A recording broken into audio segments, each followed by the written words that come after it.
ya ini sebagai dawuh heeh. Iki mau ketemu lawan Pepuden ana ing Babatan ya heeh.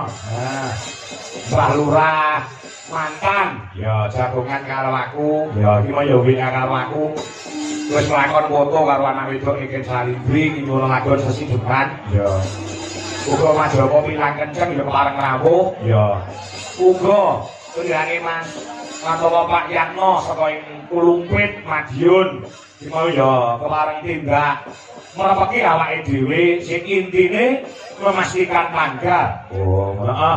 Insyaallah mengko tanggal 1 September awake dhewe supaya bersih desa ana ing Kulumpit. Oh, ngono Madiun Sawan. Heeh.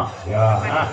Langsung dikei panjer 5 juta iki mau. Oh, ngono karo panitia desa Kulumpit. Heeh, insyaallah ketemu mengko tanggal 1 September 5 yuta, lumayan alhamdulillah disangoni karo wong Kulumpit lumayan iku bar wayangan iso dolan ning Gunung Batok.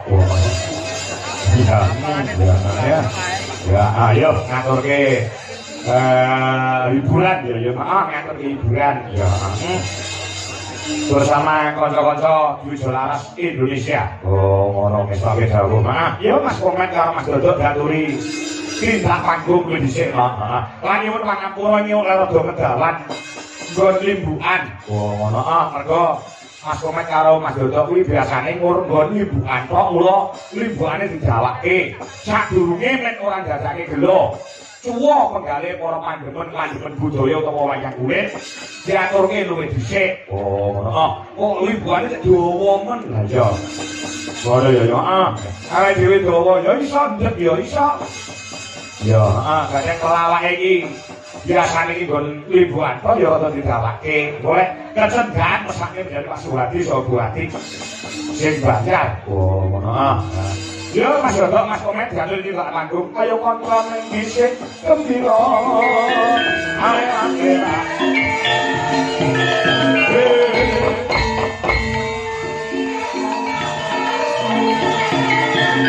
Matur bangun Pak Dardo saha Ibu.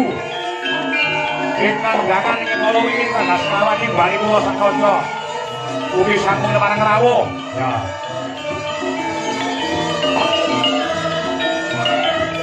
Bandar Gopos oh Ibu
Jare Pak Suhadi saha Bu Ati terus liyani ya SPD bareng iso ngrawuhke dagelan sing lagek naik daun dan dagelan sing lagek kondang-kondange Mas Komet dan Mas Dodok.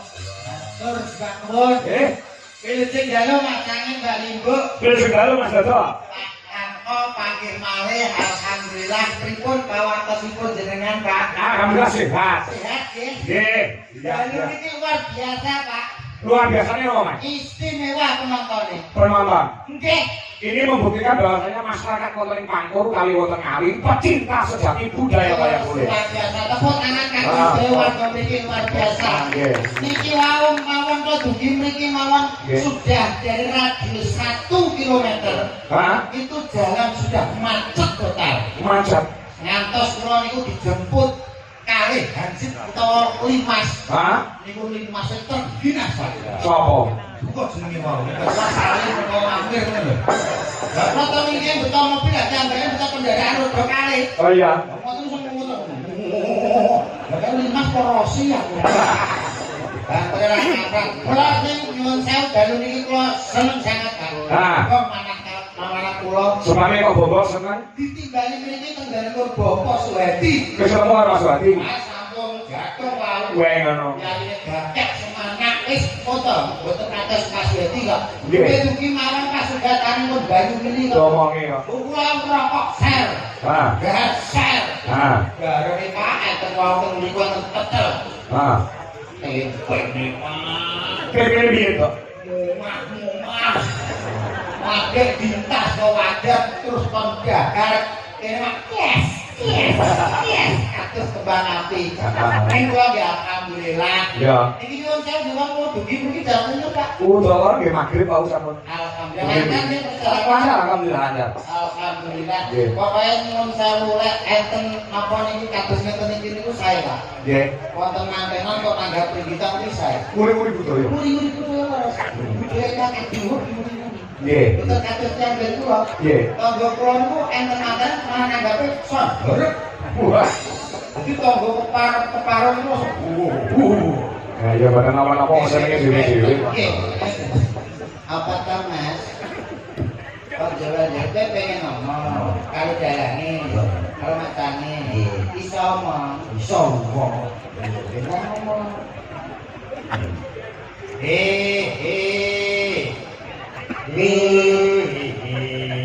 Apa itu?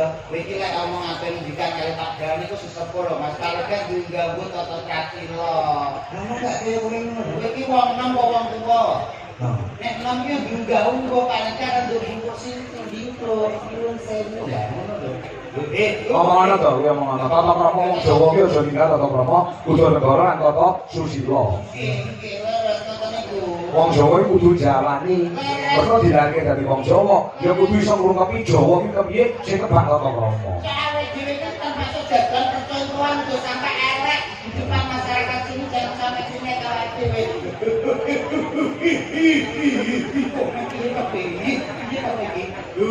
Kudu negara bareng ditata ya. Bisa ora tadi? Ambilku nek rawe iki. Aku ya ngomong kok halu. Sopan santun enggak untuk iki ngene. Iya kok lho aku. Iki gagal kok malah wayang. Oke, yo sing akeh sing biasa nyuwun sewu. Dadak, mampir ana. Yen sewu Pak Dadak. Nggih. Kantor. Nggih, matur nuwun. Gua dari kata-kata iki gua badhe nyuwun keterangan. Keterangan apa?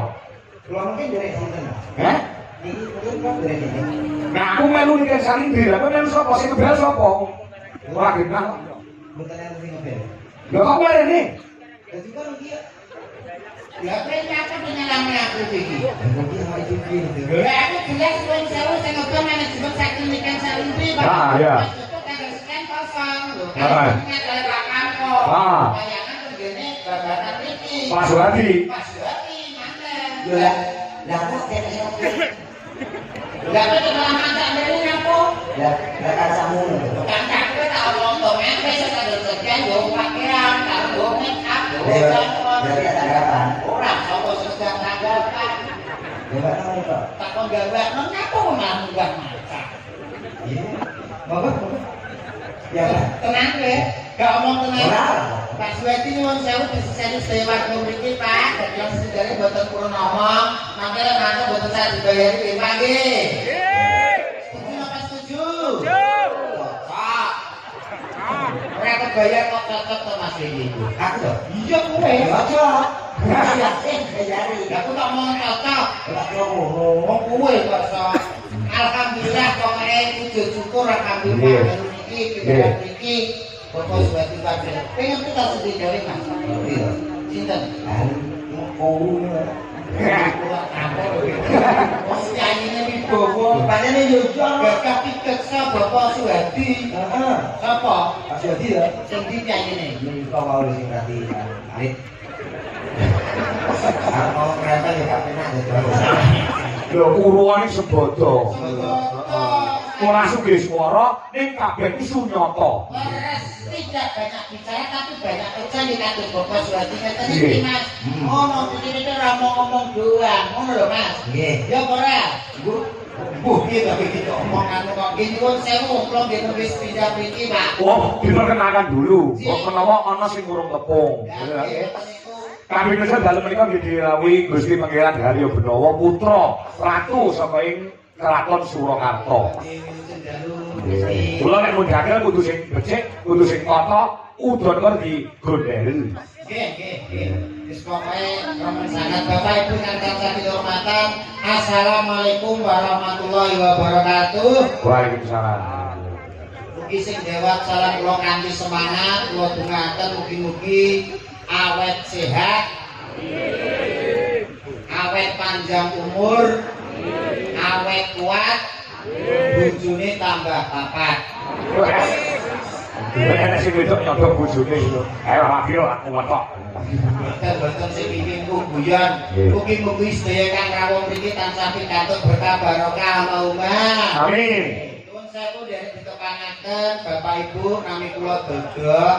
Kula mijil saking Tlatah Bojonegoro. Nggih. Alhamdulillah saged sowan mriki tinembalan mriki matur sedaya nuwun ingkang namugati Bapak Suwedi. Ugi kula ten mriki boten piyambakan, kula beto rencana kula nggih menika pesenane Pak Suwedi, beto dagelan tolak pagebluk. Iki mangke saged dibeto kali Pak Ini Suwedi. kayaknya kalau aku miren ya. Kita omongane jauh men. Salah ganteng ngono kita Sorry bro, sorry bro. aku memang yo kok manis, aku ngomong kok manis batinmu ngono ta? Itu hanya pemikiranmu saja. Ya usah nyari biar ini pengen ngerti sapa.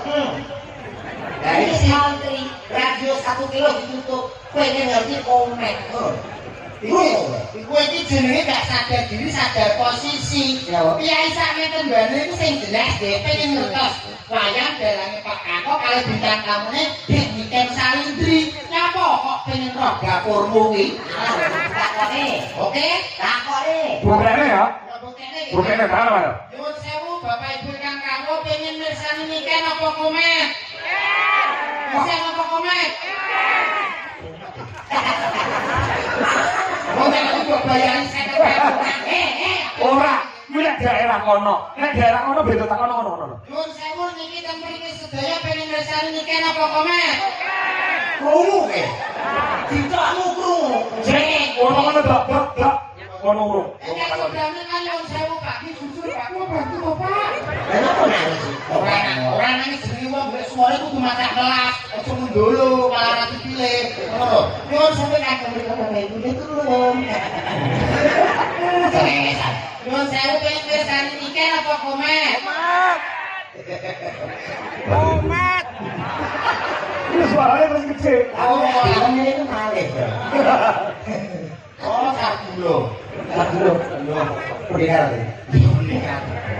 Nek wis salam dhewe ngono nek dhewe pengen ngerti awakmu. Oh, sakjane sakjane kae iki pengen ngerti apa jenenge karo komet. Gitu ta. Kula dikai kemetu kanggo salam karo Pak. Nggih, Pak. Asline wis ngendikan ngoten iku mergo to ya ono aku ngomong iki. Nggih, tak ngomong ya. Bisa kok. Bismillahirrahmanirrahim. Assalamualaikum warahmatullahi wabarakatuh.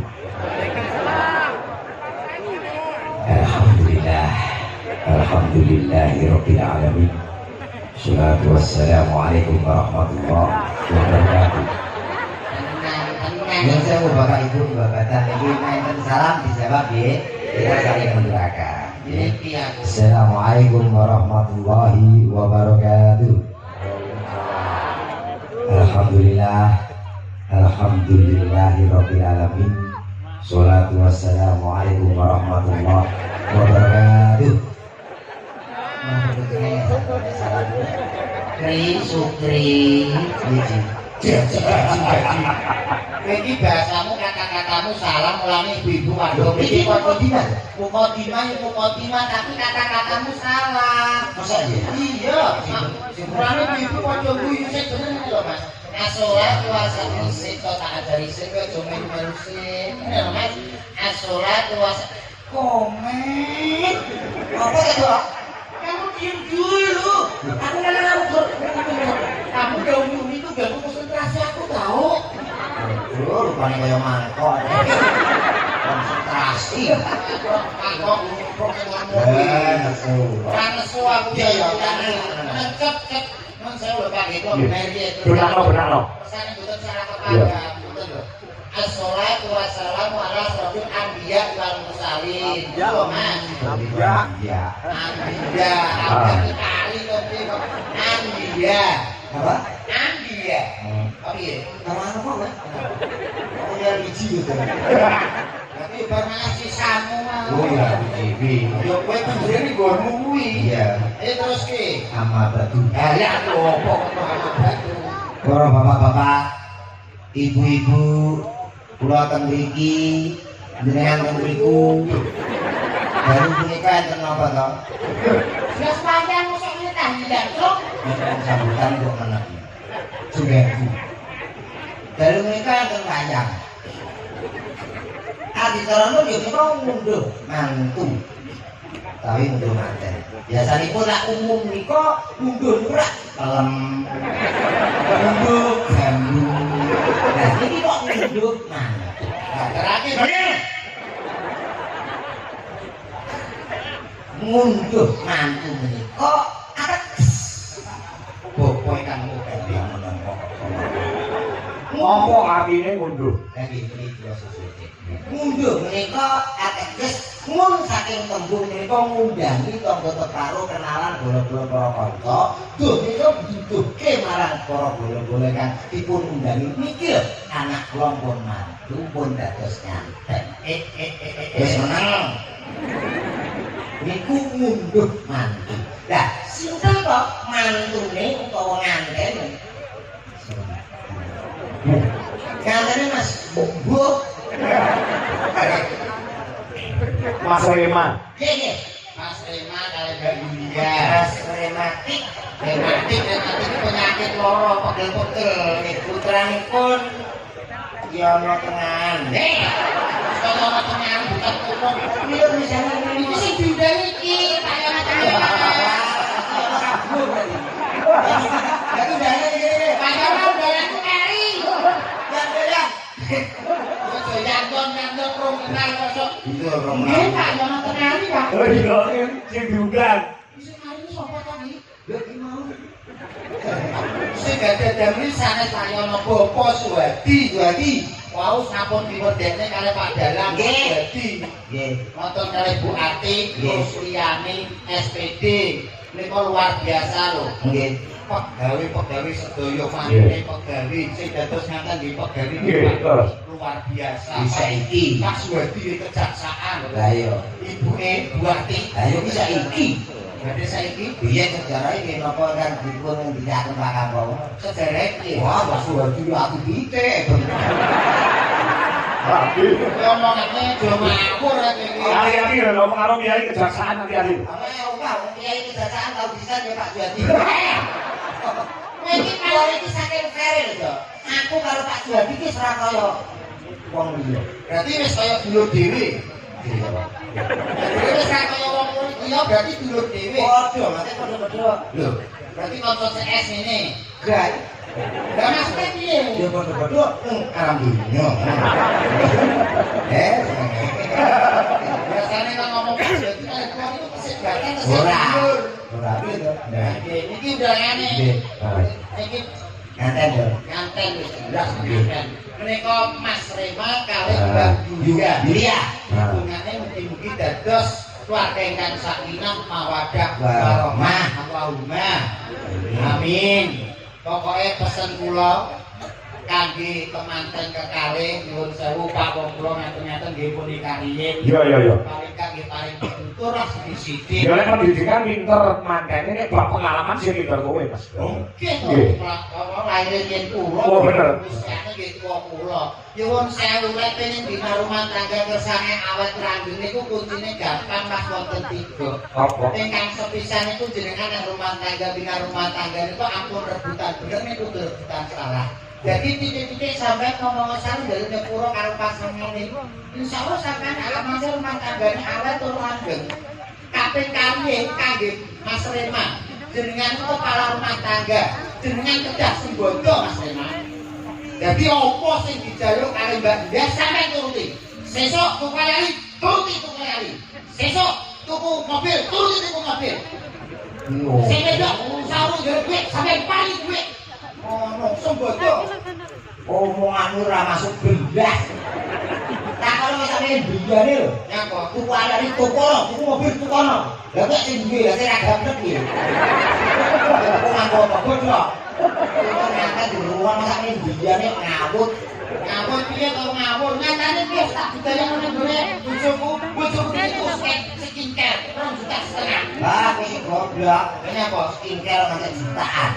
Skincare Kowe sudah remote boleh putih. Nah, skincare iki gone gone kesehatan lho. Alah. Dokter lho. Rasa pamer dokter. Lah wis sudah iki skincare ndi? Skincare aktif. Putih, tapi pemakaian kopi sisa langsung gitu. Tapi itu Ora skincare. Apitek iki cek tembok, merah putih. putih tapi ra duduk. Ayo, Seneng nek bojomu ae duduk. lah kenapa tak bungkus dhewe ya? Bayangkan kok dene iki bojomu kok minang ngene tiba-tiba ini duduk. Kangge Mbak Julia, gitu. Sing ketiga iki. Sing ketiga, Iya, tiga. kangge Mbak Julia, sampean kudu perbanyak sing jenis senyum sumet kalih pasangan pun. Nah, Jadi misalnya kok Mas Rema mantuk saking berdamel, niku jenengan senyum. Perbanyaklah senyum, rumah tangga mesti langgeng. nah ini masuk Pak. Masuk. Kalau bojone Mas Dete itu gede berani sapa-sapa ya senyum. Dan kamu yang dia gini. Hari senyum. Ya. Lama sih. Oh, sing aku. Jeng aku piye? Ora, Pak mukake kok ngiru. Bukan berarti lambene kemajon. Lho, aja ngomong ngono. Ngomong wis mesti. Wah, rongos ya. Dan ini kula bantah, Pak. Bantah piye? Mangsane wong bojo mrongos iki dhewe faedahe utawa manfaate to piye? Ya, Pak. Nyatane bojoku mrongos kuwi dimanfaatno karo Indomaret karo yo dikontrak Mas 2 tahun setengah. Indomaret apa Karya apa? karya Bagian apa? Iya kuwi dikontrak terus dadi tiket ning ngarep lawan, Iya. lawannya Indomaret terus. Ah, iya. Bojo mrongos manfaate niku. Nggih. Kayak tungguan sing apik. Iya. Anggere wong apa tuku teh botol.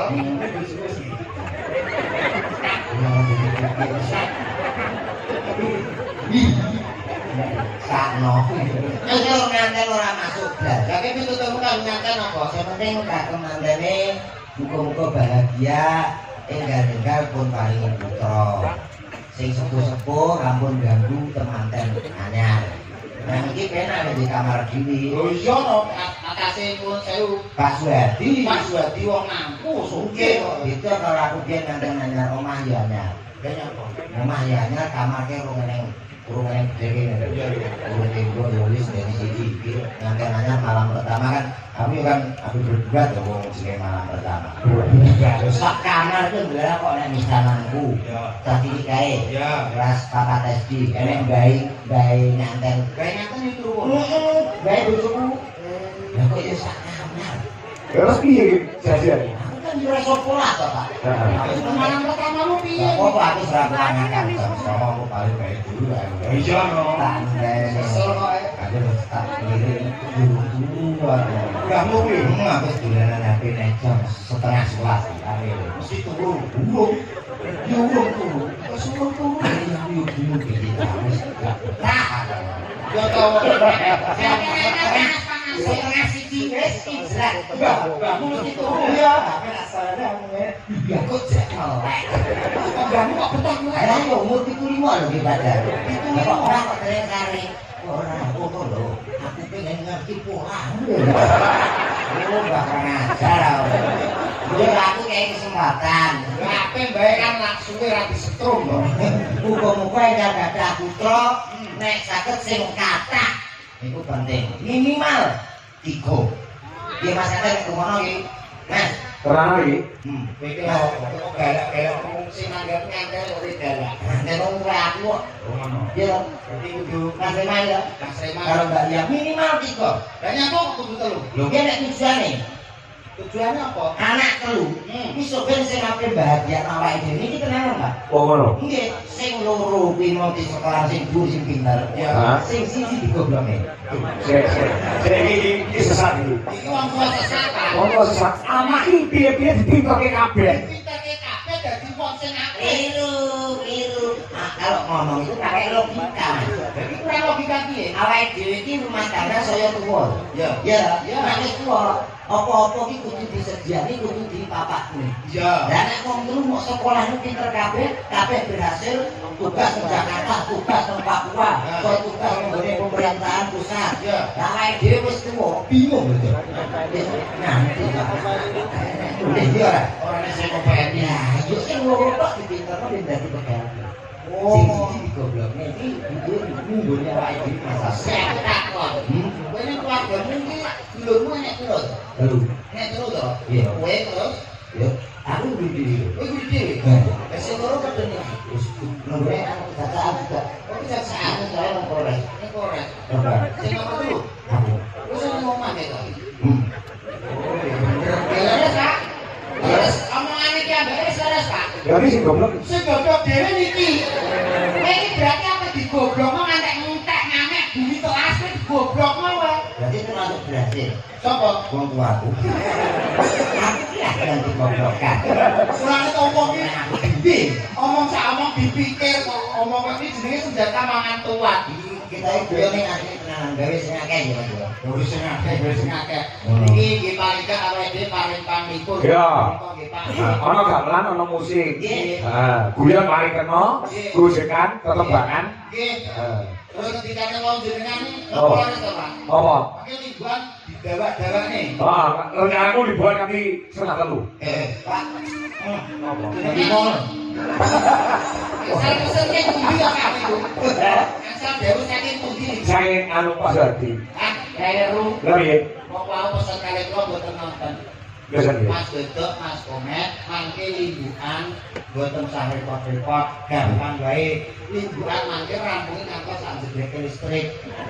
Nek limbuk jebrek, mangke awake dhewe rampung. Lah kok saiki jeblekne ngono. Yo, berisik kok sok. Iki sak mas. Sak madya sak perlune. Iya, sak perlune. Menghibur kangge temanten kekalih wong Ah. cari nganten cek anget-anget to. Iya. Dicek romantis romantis Mbak. Betul. Saestu. Terus ini terakhir Mas Nganten Mbak Rema apa Mas Rema kalian bantu ya.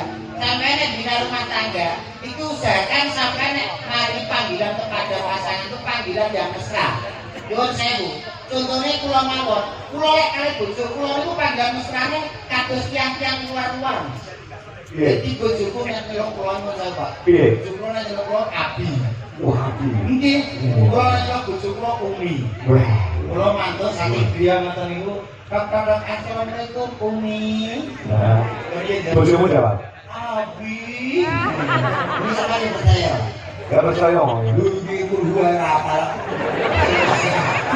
Oh, alah. Kulo cek kapan iki ngaji tenan Aku ini jadi isin jabatan masyarakat, jabatan dan sekitarnya. Isin kok budak. Mau dirasani ya betul itu ya. Dirasani piye? Dirasani itu kayak ya ampun, gua nggak tak urut ngono gitu. Kok ora urut gitu, Mas? Nah, yang urut ini kasus sekolah. Piye piye piye? Ada kepala, bulu, apa, sikil, bulu itu. Bulu. Lah iki piye? Jadi ini ada kepala, wadah apa, bulu rene. Era itu, Duwe di iki gulu. oh bulu kok kosong. Termasuk piye to? Bulu untuk yang Jawa, Gulu apa? bulu banyak. Oh, duwe guru karo lain kok saya diberitake. Ah, diceluk Met kok met. Dalam. Wah. Lho aku ki ngoten Kan Pak. iki celuk, Pak. Gak ada. Helm Pak. Sama. Iki kaget. Parah badan sama. Pancen kula niku menungso sing kata gajah. Kok ngangge emosiku to. Oh, ini menghibur rakyat masih. Menghibur. Kok suruh ngiri tuh pakai apa? Jadi kita kuwi ya. Wah. Awake dhewe iki kudu enak manajemen. Iya, iya. Nyanyi kanggo temanten, Mas. Oke. Oke. Nyanyi yo nyanyi lagu-lagu sing wis terkenal ngoten niku. Apa maksudnya Mas? Mesra kali Kak lagune sing Sagaul. You guys, three. Apa lagu Karungan kan. Lagune piye to? Luar negeri itu. Lagu Bukan Orang ngerti aku. Sing penting karungan kan. Oh, karo ngene iso